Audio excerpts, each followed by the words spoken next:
নমস্কাৰ সকলোকে আশা কৰো সকলো ভালে আছে সকলোকে স্বাগতম জনাইছো দ্য ক্লাছ টিচাৰ্ছলৈকে মই ধন ছাৰ আজি আমি যেটো পৰীক্ষা জেডব্লিউৰ পৰীক্ষা একদম ওচৰতে আমাৰ 1 ফেব্ৰুৱাৰী তো আজি আমি বহুত গুৰুত্বপূৰ্ণ কিছুমান এমসিকিউ ডিসকাস কৰিম ম্যাথছৰ ফালৰ পৰা আৰু অসম বিশেষৰ ফালৰ পৰা এজ বিকজ অসমৰ পৰা 20 নম্বৰৰ প্ৰশ্ন আহিব যত আপোনালোকে 8 নম্বৰ পাবই লাগিব আৰু কাৰেন্ট এফেয়াৰ্ছত ইণ্ডিয়ান জিকেৰ ফালৰ পৰা তো আমি অলপ কৈ গোটেইখিনি গুৰুত্বপূৰ্ণ প্ৰশ্ন ইয়াত সাঙুৰি লৈছো আৰু মই ভাবো যে আপোনালোকৰ ইয়াৰ পৰা বহুত বেছি লাভ হ'ব তো লেটস ষ্টাৰ্ট টুডেজ সেশন আজিৰ সেশনটোত প্ৰথমতে আমি অসম বিশেষৰ মানে আসামিজ হিষ্ট্ৰীৰ ফালৰ পৰা কেইটামান গুৰুত্বপূৰ্ণ প্ৰশ্ন ডিসকাস কৰিম The first question is, who is considered to be the greatest poet of the Ahom period? কৈছে যে আহোম যুগৰ সৰ্বশ্ৰেষ্ঠ কবি বুলি কাক গণ্য কৰা যায় আহোম যুগৰ সৰ্বশ্ৰেষ্ঠ কবি বুলি কাক গণ্য কৰা যায় ইয়াৰ অপচন হ'ব option number B is the correct option Kabiraj Chakraborty মনত ৰাখিবা কবিৰাজ চক্ৰৱৰ্তী তেখেতক আহোম যুগৰ সৰ্বশ্ৰেষ্ঠ কবি বুলি গণ্য কৰা যায় কবিৰাজ চক্ৰৱৰ্তীয়ে কি কৰিছিল অভিজ্ঞানম শকুন্তলমক অসমীয়া ভাষালৈ অনুবাদ কৰিছিল অভিজ্ঞানম শকুন্তলম যিখন ড্ৰামা বা সৰ্বশ্ৰেষ্ঠ নাটক লিখিছিল কালিদাসে গুপ্ত সাম্ৰাজ্যৰ সময়ত সেই অভিজ্ঞানম শকুন্তলমক তেও অসমীয়ালৈ অনুবাদ কৰিছিল তাৰ বাহিৰেও কবিৰাজ চক্ৰৱৰ্তীয়ে কি কৰিছিল নিজৰ ফালৰ পৰা এখন প্ৰখ্যাত নাটক লিখিছিল শংখচূড় বধ মনত ৰাখিব কি শংখচূড় বধ তো Kabiraj Chakraborty is our correct answer next question is in Ahom kingdom who was the special category that performed the responsibility of the bringing correspondence কৈছে আহোম ৰাজ্যৰ চিঠি পত্ৰ অনাৰ দায়িত্ব পালন কৰা বিশেষ শ্ৰেণীটো কোন আছিল আপোনালোকে যদি পাইক প্ৰথাৰ বিষয়ে চাই পাইক প্ৰথা বা পাইক সিস্টেম তাতো আপোনালোকে ডিফাৰেন্ট টাইপস অফ পাইক পাব ফৰ এক্সাম্পল লোহিয়া পাইক হৈ যাওক লাহোৰিয়া পাইক হৈ যাওক সকলাং পাইক হৈ যাওক সামুৱা পাইক হৈ যাওক সালিয়া পাইক হৈ যাওক তাৰ ভিতৰত এটা ধৰণৰ পাইক আছিল কটকি পাইকৰ কাম কি তেওঁলোকে ডিপ্লোমেটৰ দৰে কাম কৰে তেওঁলোকে কিহৰ দৰে কাম কৰে দূতাবাস বা ডিপ্লোমেটৰ দৰে দূতাবাস মানে তেওঁলোকে চিঠি পত্ৰ অনা নিয়াৰ দায়িত্ব পালন কৰে তো correct option is option number C that is Kotoki into the next question who was the provincial ruler of border area during the Ahom during the reign of Ahom Ahomor ৰাজত্বকালৰ দিনত সীমান্ত অঞ্চলৰ প্ৰদেশিক শাসক কোন আছিল আমাক সুধিছে অপচনত মনঙিয়াল গোহাই আছে সালাল গোহাই আছে but ইয়াৰ কাৰেক্ট অপচন হ'ব option number C that is Datiyalia Gohain তেও কি কৰিছিল সীমান্ত অঞ্চলৰ প্ৰদেশিক শাসক আছিল মানে সীমান্ত অঞ্চল তেও চোৱা চিতা কৰিছিল আৰু তাতে বিভিন্ন ধৰণৰ পাইকক নিয়োজিত কৰিবলৈ চেষ্টা কৰিছিল যেনেকুৱা লাহোৰিয়া পাইকক সীমান্ত অঞ্চলত নিয়োজিত কৰিবলৈ চেষ্টা কৰিছিল আৰু নিয়োজিত কৰা গৈছিল কাৰ আণ্ডাৰত আছিল এইবোৰ দাতিয়ালিয়া গোহাইৰ আণ্ডাৰত okay moving to the next question which one of the following was installed as a king of the Ahom kingdom in 1821 CE by the Burmese very important আপোনালোকে যদি আহোমৰ ৰজা চাই অলমোস্ট 42 জন ৰজা আছে তাৰ ভিতৰত আমি 39 জন বুলি ধৰো কিয় কাৰণ তাত যদি আপোনালোকে চাই পুৰন্দৰ সিংহ তেও পাৰ ৰজা হৈছিল তাৰ পিছৰ বাৰ যেতিয়া তেও ৰজা হল তেও ব্ৰিটিছৰ আণ্ডাৰত ৰজা হল চন্দ্ৰকান্ত সিংহ তেও দুবাৰ ৰজা হৈছিল চন্দ্ৰকান্ত সিংহ দুবাৰৰ আমি এবাৰ ধৰিম আৰু এজন আছিল বাৰ্মিসকলৰ যোগেশ্বৰ সিংহ বাৰ্মিসকলে পাতিছিল যোগেশ্বৰ সিংহক ৰজা আৰু তেওক আমি স্বৰ্গদেউ বুলি নধৰো যোগেশ্বৰ সিংহ স্বৰ্গদেউ বুলি কিয় নধৰো কাৰণ তেওক মানে পতা ৰজা বুলি কোৱা যায় কি বুলি মানে পতা ৰজা সেই কাৰণে যোগেশ্বৰ সিংহ আমি স্বৰ্গদেউ বুলি নধৰো তো মানে পতা ৰজা যোগেশ্বৰ সিংহ তেওকে 1821 চনত বাৰ্মিসকলে আহোমৰ ৰজা হিচাপে নিয়োজিত কৰিছিল next question in which year Dhananjay Burhagohain Piyoli Phukan and Zeuram Medi rose a revolt against British occupation in Assam কৈছে কোন বছৰত ধনঞ্জয় বুঢ়াগোহাঁই পিয়লি ফুকন আৰু জেউৰাম মেডিয়ে অসমত ইংৰাজৰ দখলৰ বিৰুদ্ধে বিদ্ৰোহ উত্থাপন কৰিছিল এতিয়া প্ৰশ্নটো হৈছে যে এই যেটো বিদ্ৰোহ আছিল বাই ধনঞ্জয় বুঢ়াগোহাঁই পিয়লি ফুকন বা জেউৰাম মেডি হৰকান্ত আছিল তাত এই যেটো বিদ্ৰোহ আছিল এইটো দ্বিতীয় বিদ্ৰোহ আছিল এইটো সেকেন্ড বিদ্ৰোহ আছিল প্ৰথম যেটো বিদ্ৰোহ আছিল হেতু আছিল 1828 চনত এটো আছিল এটো কোনে কৰিছিল ধনঞ্জয় বুঢ়াগোহাঁই আৰু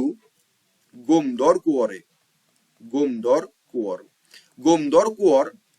আৰু ধনঞ্জয় বুঢ়াগোহাঁয়ে মিলি গোমধৰ কোঁৱৰ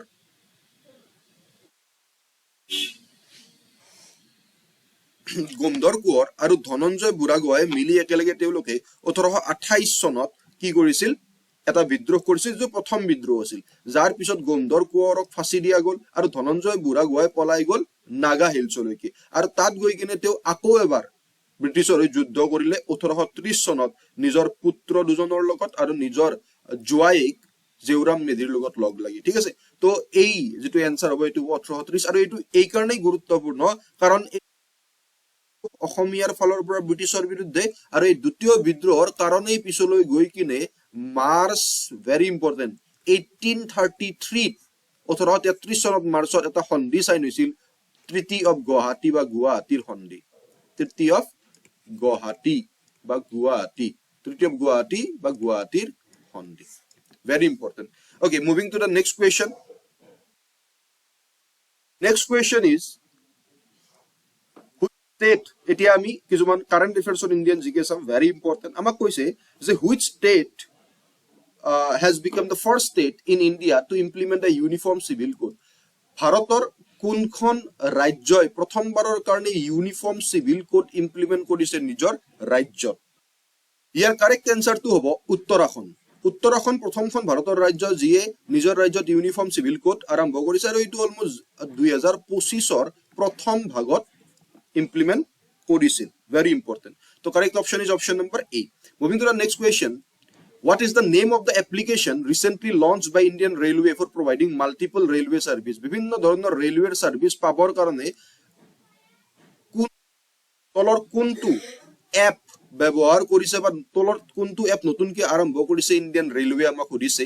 নামটো সুধিছে এপ্লিকেশনটোৰ এপটোৰ আমাৰ অপচন আছে ৰেল কানেক্ট সোয়াৰেল ৰেলগো none of the above so correct option is option number B সোয়াৰেল মনত ৰাখিবা কোনে আনিছিল মিনিষ্ট্ৰি অফ ৰেলৱে অবভিয়াসলি এটো গম পাবা বাট মই এবাৰ কৈ দিলো মিনিষ্ট্ৰি অফ ৰেলৱে এই এপটো আনিছিল যাৰ জৰিয়তে টিকট বুকিং টিকট ক্যান্সেলেশন এই গোটেইবোৰ কৰিব পাৰি ঠিক আছে moving to the next question is an organization under which ministry kuntu ministry under the trifet organization to ase udise ministry of culture ase ministry of agriculture ase ministry of tribal affairs ase tourism ase so correct option is option number C ministry of tribal affairs or under the a trifet organization to ase trifet or full form jodi suwa tumaloke monot rakhiba tribal cooperative marketing অলপ দিগল আছে বাট মনত ৰাখি ললে ভাল development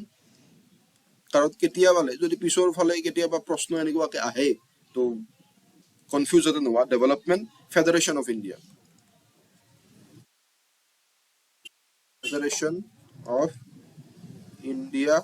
limited so this is the full form of Tribal Cooperative Marketing Development Federation of India Limited which is come under the Ministry of Tribal Affairs moving to the next question state government has launched the rapid immunization of skill enhancement rise buli koi short form app to improve vaccination program improve koribor karone rise jitu app ase etu kunkhon state government ki korise launch korise so correct option ki hobo amar here correct option hobo option number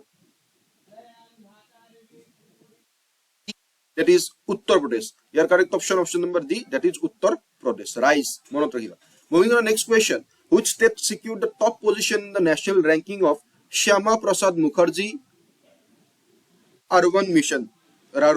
boli koise yat so urban mission rural mane rural and urban to amak hudise je Shyama Prasad Mukherjee urban mission rural and urban mission or jodi ami ranking sao national ranking tele kunkhon rajyoy top position paise Telangana Uttar Pradesh Rajasthan Tamil Nadu correct option is option number D that is Tamil Nadu okay so now we will move to the math section jode ami bibhinno maths or proshno dekhibolai pau aru guruttopurno proshno bibhinno chapter or pora ami eneka dhoroner proshno loi aisu okay the question is the ratio of the ages of A and B ei jetu proshno apnaloke ratio and proportion ot paboloi kom hobo ba ei proshno tu problems on is duta chapter ase maths or eta ase ratio and proportion aru eta chapter ase problem on ages boyokhor oporot problem on ages ei dueta chapter te apnaloke ei dhoroner proshno dekhiboloi pabo the ratio of the edges of A and B আমাক কৈছে A আৰু B ৰ ৰেশিও যেতিয়া ৰেশিও দিয়ে ন আমি এক নৰমালি এনেকে লিখি লম A আৰু B ৰ ৰেশিও কিমান 3:1 বুলি কৈছে তো সদায় মনত ৰাখিব এটো হৈছে ৰেশিও যদি আমি বয়স উলিয়াব যাও কি কৰিম পিছফালে এটা x লগাই দিম 3x আৰু b ৰ বয়স হৈ যাব 1x আমাক কৈছে 4 years earlier মানে আগত হ'ব নে পিছত হ'ব obviously আগত হ'ব মানে যদি মোৰ বয়স 10 বছৰ 4 বছৰ আগত মোৰ বয়স কিমান আছিল 10 বিয়োগ 4 কিমান হৈ যাব 6 তেনেকুৱাকে যদি আমাৰ a ৰ বয়স 3x আৰু b ৰ বয়স 1x তেতিয়ালে 4 বছৰ আগত a ৰ বয়স কিমান হ'ব 3x - 4 b ৰ বয়স কিমান হ'ব 1x - 4 কৈছে যে 4 বছৰ আগত ৰেশিও কিমান আছিল 4:1 তো আমি সিম্পলি ইয়াক 4:1 বা 4/1 ইয়াত বহাই দিম এই যেটো বস্তু আমি পালো দিস ইজ দ্য ইকুয়েশন ইয়াৰ পৰাই আমাৰ উত্তৰ ওলাব কেনেকে এটো কি ফৰ্মত আছে a/b * c/d তো এনেকুৱাকে থাকিলে কি হয় ক্ৰস মাল্টিপ্লাই হয় ক্ৰস পূৰণ হয় মানে a d ৰ লগত পূৰণ হ'ব is equal to b c ৰ লগত পূৰণ হ'ব তো obviously ইয়াত আমি কি কৰিম 3x - 4 পূৰণ কৰি দিম কিহৰ লগত 1 ৰ লগত is equal to 1x - 4 ইয়াক আমি পূৰণ কৰি দিম 4 ৰ লগত কিয় আমি ব্ৰেকেট দিছো কাৰণ এই 4 টো দুয়োটাৰ লগত পূৰণ হৈ আছে সেইকাৰণে ব্ৰেকেট দিছো এই 1 টো দুয়োটাৰ লগত পূৰণ হৈ আছে সেইকাৰণে ব্ৰেকেট দিছো তো 1 a d 3x কিমান হ'ব 3x * 1 3x - 4 * 1 4 is equal to 1x বা x 1x * 4 কিমান 4x - 4 * 4 কিমান 16 তো এতিয়া আমি কি কৰিম আমি সিম্পলি 3x টো হেফালে লৈ যাম 16 টো হেফালে লৈ আহিম আমি এক্সট্রা কৰিম ঠিক আছে তো ইয়াত যদি আমি চাও 4x 16 টো আমি যদি এইফালে লৈও ইকুৱেল সাইনৰ এইফালে তেতিয়ালে এটো প্লাস হৈ যাব কাৰণ ইয়াত বিয়োগ হৈ আছে ইয়াত আহিলে যোগ হৈ যাব তো 16 বিয়োগ 4 is equal to 4x আৰু এটো প্লাসত আছে সেইফালে গলে মাইনাস হৈ যাব -3x তো কিমান থাকিল x is equal to কিমান পালো আমি 12 x is equal to পালো 12 আমাক সুধিছে যে the present age of a আমাক কি দিছিল ratio of the ages of a and b at present তো আমি কি ভাবিছিলো a ৰ বয়স কিমান 3x b ৰ বয়স কিমান আছিল 1x বা x ঠিক আছে তো x যদি 12 হয় তেতিয়ালে আমাক কৈছে present age a ৰ কিমান আছে a ৰ present age কিমান x ৰ ভ্যালু কিমান 12 তো 3x মানে কিমান 3 * 12 is equal to 36 তো correct option is 36 years option number c is correct okay moving to the next question এটো চাও এই প্ৰশ্নটো বহুত গুৰুত্বপূৰ্ণ কৈছে a b c are 3 numbers এইটো আপোনালোকে ৰেশিও প্ৰপৰচনত ইয়াৰ প্ৰশ্নটো এনেকুৱা ধৰণৰ প্ৰশ্নবোৰ পাব আমাক a b c তিনটা নম্বৰ বুলি দিছে a আৰু b ৰ ৰেশিও বা অনুপাত দিছে 3 4 b আৰু c ৰ অনুপাত দিছে 8 আৰু 9 a আৰু c ৰ ৰেশিও বা অনুপাত উলিয়াব দিছে এতিয়া এনেকুৱা প্ৰশ্নবোৰ বহুত ইজিলি আমি কৰিব পাৰো কেনেকি a n ইয়াত পাতিম a b c উলিয়াব দিছে ন আমাক তো a b c ৰ কথা কৈছে তো a b আৰু c পাতিলো ওকে a b c আমি পাতি দিলো ইয়াত এতিয়া চাও প্ৰথমত কি কৈছে a আৰু b ৰ কিমান 3 আৰু 4 a আৰু b ৰ কিমান 3 4 3:4 ঠিক আছে c ৰ দিয়া নাই তো আমি ব্ল্যাঙ্ক কৰি থৈ দিছো নেক্সট কৈছে b আৰু c ৰ কিমান 8 আৰু 9 b আৰু c ৰ কিমান 8 আৰু 9 b ৰ 8 c ৰ কিমান 9 a ৰ নাই সো a ৰ আমি ব্ল্যাঙ্ক কৰি থৈ দিছো এতিয়া আমাক a আৰু c ৰ সুধিছে তাৰ আগতে আমি কি উলিয়াই লম চাও এই যিখিনি আছে আমাৰ তত a2 আৰু a2 এই দুটা খালি জায়গা পূৰণ কৰিব লাগিব কেনেকে পূৰণ কৰিম বহুত ইজি চাও ইয়াৰ পিছফালে কিবা আছে নেকি নাই ইয়াৰ পিছফালে কিবা আছে নেকি নাই একো নাই ইয়াৰ আগফালে কিবা আছে নেকি আছে কিমান আছে 4 তো আগফালে যেহেতু পিছফালে একো নাই আগফালে 4 আছে তো 4টোই ইয়াতে বহিব 4টো ইয়াতেই বহিব এটুক চাও এইটুত যদি এটুত চাও আপুনি পিছফালে কিবা আছে নেকি পিছফালে আছে 8 আগফালে কিবা আছে নেকি নাই একো নাই ইয়াত আগফালে পিছফালে কি আছে 8 তো 8টোই ইয়াত বহিব উল্টাকে আহিব এটা আপোনালোকে ভাবিছে মাজত যদি থাকিলে হয় কি হলে হয় মাজত এনেকুৱাকে কেতিয়াও নাথাকে ঠিক আছে তো ইয়াত 4 আছে কাৰণে কাহত ইয়াতো 4 বহিব ইয়াত 8 আছে কাৰণে ইয়াতো 8 বহিব মাজত এনেকুৱাকে খালি কেতিয়াও নাথাকে তো এতিয়া আমি কি কৰিম ইয়াক পূৰণ কৰি দিম 8 3 গুণ কিমান 24 ৰেশিও 8 4 গুণ কিমান 32 ৰেশিও 9 4 গুণ কিমান 37 এতিয়া আমাক সুধিছে a আৰু c তো a ৰ কিমান পালো আমি 24 c ৰ কিমান পালো আমি 36 ইয়াক যদি আমি 12 ৰে কাটো 12 ৰে দুবাৰ যায় 36 ত 12 ৰে তিনিবাৰ যায় 2:3 তো a ratio c কিমান পালো 2:3 2:3 আছে নে আছে option number b is correct 2:3 3 I hope আপোনালোকে এই বস্তুখিনি বুজি পালে moving to the next question the speed of the train এটো problems on trains দুটা চেপ্টাৰৰ পৰা আহিব পাৰে এটা হ'ব problems on trains আৰু এটা speed distance and time তো দুটা চেপ্টাৰ এই দুটা চেপ্টাৰৰ পৰা এনেকুৱা ধৰণৰ প্ৰশ্ন আহিব কৈছে the speed of the two train দুখন ট্ৰেইন আছে ধৰি লওক ট্ৰেইন A আৰু B A and B এৰ স্পিড কিমান 6x কাৰণ ৰেশিও দিলে আমি সদায় x টো বহাই লম B এর স্পিড কিমান 7x ঠিক আছে এতিয়া কৈছে if the second train মানে B খনৰ কথা কৈছে runs 364 কিলোমিটাৰ in 4 hours সদায় আমি এটা বস্তু গম পাও যে স্পিডৰ ফৰ্মুলা কি speed is equal to distance by time তো B এর কথা কৈছে আমাক ইয়াত B যদি চাও আমি B ট্ৰেইন খনৰ স্পিড কিমান হ'ব B ট্ৰেইন খনৰ স্পিড কিমান 7x এটোটো আমাক দিয়া আছে স্পিড এটা স্পিড দিয়া আছে 7x ঠিক আছে আৰু একফালে যদি আমি নিজাকে উলিয়াও B এর স্পিড কিমান হ'ব B এর স্পিড হৈ যাব ডিসটেন্স কিমান 364 ইয়াত দিছে ন if the second train 364 kilometre in 4 hours তো ডিসটেন্স 364 কিলোমিটাৰ আৰু টাইম লাগিব 4 আৱাৰ তো এই হিচাপত যদি আমি চাব যাও B এর স্পিড কিমান ওলাল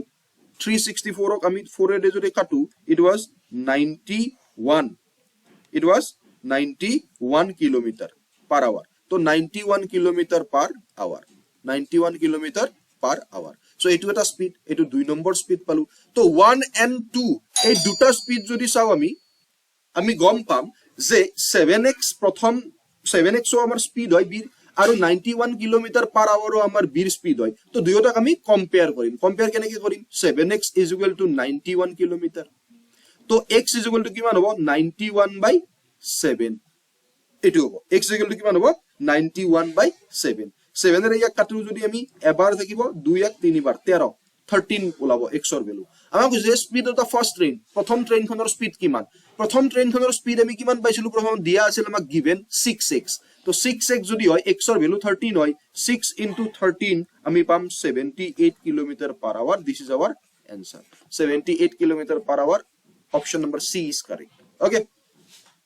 moving on to next question if a number is as much greater than 31 as it is less than 75 etu problems on numbers or question je eta number ase hey number tu 31 ot kori jiman dangor 75 ot kori himan kom if a number is as much greater than 31 as it is less than 75 eta number ase amar tot for example number tu dhorilu x koise hey x jitu number ase hetu 31 ot kori himan dangor jiman 75 ot kori kom তো 31 কৰি যদি ডাঙৰ হয় নাম্বাৰটো আমি কি কৰিম x - 31 কৰিম কাৰণ কি কৈছে যে 31 কৰি হিমান ডাঙৰ কিমান ডাঙৰ যেতিয়া আমি মাইনাস কৰি দিম 31 সেই নাম্বাৰটোৰ পৰা যেতিয়া গম পাম যে কিমান ডাঙৰ তো কৈছে এটা নাম্বাৰ আছে সেই নাম্বাৰটো 31 কৰি হিমান ডাঙৰ জিমান সৰু 75 কৰি সৰু তো আমি এই যেটো ফৰ্মুলা পালু যে এটা নাম্বাৰ আছে যেটো 31 ত কৰি হিমান ডাঙৰ x - 31 কাৰণ 31 ত কৰি ডাঙৰ ন তো মাইনাস কৰিব লাগিব আৰু 75 ত কৰি সৰু বুলি কৈছে তো 75 ৰ পৰা মাইনাস কৰিব লাগিব বুজিবলা ইয়া 31 টো মাইনাস কৰিব লাগিব নাম্বাৰটোৰ পৰা আৰু এটা সাইডে 75 ৰ পৰা নাম্বাৰটো মাইনাস কৰিব লাগিব যেটো ইকুৱেচন পাম ইয়াৰ পৰা আমাৰ आंसर ওলাব ইয়াৰ आंसर কি হ'ব x is equal to যদি আমি 75 plus 31 কৰি দিও 106 এফালে 2x divided by কৰিলে এইখিনি নিজে কৰিব পাৰিবা অপচন হ'ব आंसर হ'ব x is equal to 53 correct option is option number D that is 53 I hope আজিৰ এই সেশনটোত আপোনালোকে অসমৰ ইতিহাসৰ কিছুমান প্ৰশ্ন তাৰ লগতে ইন্ডিয়ান জিকে কাৰেন্ট এফেয়াৰ্সৰ কিছুমান প্ৰশ্ন গম পালে আৰু ম্যাথছৰ কেইটামান গুৰুত্বপূৰ্ণ প্ৰশ্ন যেনেকুৱা ধৰণৰ প্ৰশ্ন এক্সামত আহিব পাৰে তেনেকুৱা ধৰণৰ প্ৰশ্ন আপোনালোকে চাবলৈ পালে আশা কৰো ইয়াৰ পৰা লাভান্বিত হ'ল সকলোৱে ভালে থাকক আমি একেলগে আকৌ নতুন সেশনত লগ পাম তেতিয়ালৈকে জয় অসম